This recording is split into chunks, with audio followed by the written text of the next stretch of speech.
اور یہ پہلا حکمران ہے جس نے مدینے کی فلاحی ریاست کا تصور پیش کیا، تو میں ان کو سلام پیش کرتا ہوں۔ تو اب کرے گا تو اللہ، چونکہ مولانا روم نے ایک حکایت لکھی ہے کہ بادشاہ شکار کو نکلا، راستہ بھٹکا تو باغ میں پہنچا، پیاس لگی تھی تو مالی سے کہا انار کا باغ تھا بھائی جوس پلا لے۔ اس نے ایسے نچوڑا ایک انار تو پورا گلاس بھر گیا۔ تو بادشاہ کے دل میں آیا کہ اس پر تو ٹیکس لگنا چاہیے، یہ ٹیکس فری کیوں ہے؟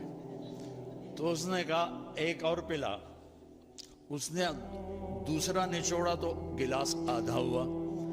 تو بادشاہ نے کہا پہلے بھر گیا اب آدھا۔ کہنے لگا یہ لگتا ہے بادشاہ دی نیت خراب ہو گئی ہے۔ تو بادشاہ نے دل ہی دل میں کہا یا اللہ میری توبہ، میں نے ٹیکس لگا تھا۔ کہا بھائی ایک اور پلا۔ اس نے پلایا تو پھر پورا بھر گیا۔ تو اس نے کہا اب کیوں پورا بھر گیا؟ کہا جی لگتا ہے نیت ٹھیک ہو گئی ہوگی۔ تو بادشاہوں کی یعنی اہل حکومت کی نیت کا اثر ہوتا۔ یہ پہلا شخص ہے جس نے کہا میں اسے فلاحی مدینہ کی فلاحی ریاست بناؤں گا۔ اللہ انشاءاللہ بنائے گا۔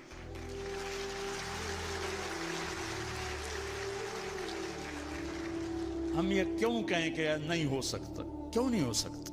انما امرہ اذا اراد شیئا ان یقول له کن فیکون فسبحان الذی بیدہ ملکوت کل شیء والیہ ترجعون۔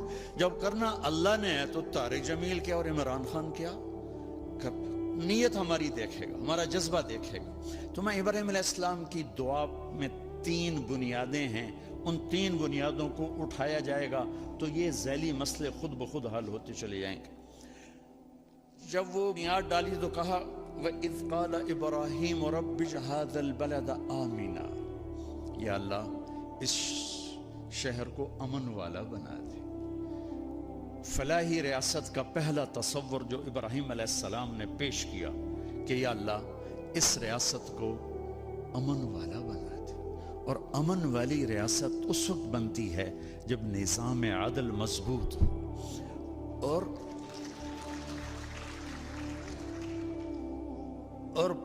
پولیس مضبوط ہو۔ پولیس پر سیاسی لوگوں کا جب تک تسلط رہے گا نظام لوگوں کو انصاف نہیں مل سکتا۔ اور قانون آپ کے جج حضرات سے سنا ہے کہ ہمارا قانون بہت کمزور ہے، بہت کم سالوں گزر جاتے ہیں ایک کیس کا فیصلہ ہوتے ہوئے۔ اس میں کیا کرنا چاہیے؟ یہ سارے فاضل جب صاحبان یہ بہت بڑی ہمارے پاس اللہ کی نعمت ہیں، ان کے ذمہ جو کام نہیں وہ بھی کرتے رہتے ہیں۔ سبحان اللہ، سلام ہے آپ کو۔ تو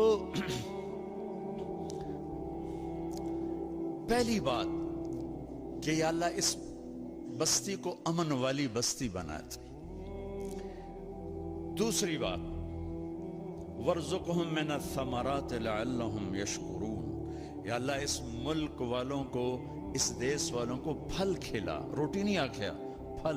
پھل کا وہ کہتے ہیں جب معیشت مضبوط ہوتی ہے، اکانومی جب مضبوط ہوتی ہے۔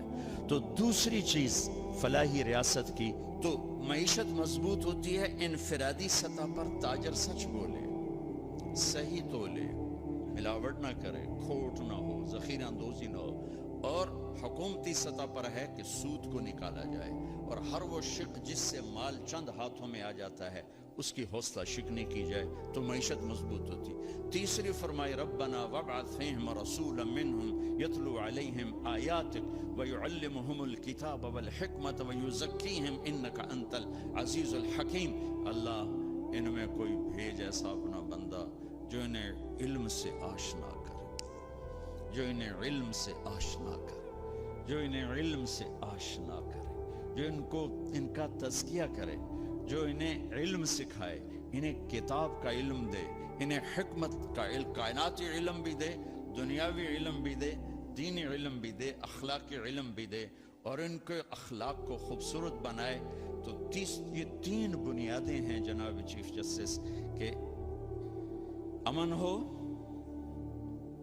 معیشت مضبوط ہو اور علم ہو، اور ان دونوں کی ماں علم ہے۔ علم ان سب پہ سر فہرست ہے۔ کہ علم انفرادی سطح پر چور کو چوری سے روکے گا، وہ یہ کہے گا اللہ دیکھ رہے